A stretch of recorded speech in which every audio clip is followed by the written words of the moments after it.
In this fast tutorial, I will demonstrate how to brute force with Burp. So we go to Interception and start the built-in browser. Let's go to the target IP, which is the then vulnerable application. We can try a password with admin username and 123 as password, and we see that the login fails. Now let's turn on the interception and let's do it again, admin and 123 as a password, and try to log in again. And now Burp will stop because it's proxying the connection. We right click on the clear text and we send it to the intruder. Before that, we also take note of the login.php page because it's important later to flag the responses during the brute force. So let's select the clear text password we have inputted, and clicking on add, we make it a variable. We load the raw queue list, which contains 14 million passwords. You can download this list online. It's freely available.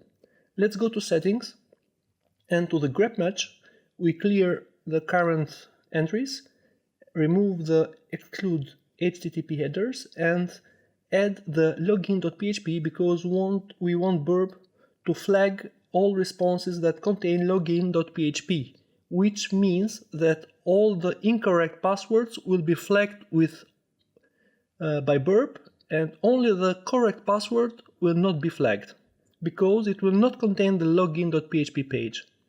So this is what we see here. If you see at the bottom left corner, you can see how fast Burp is going through the raw queue list, word list.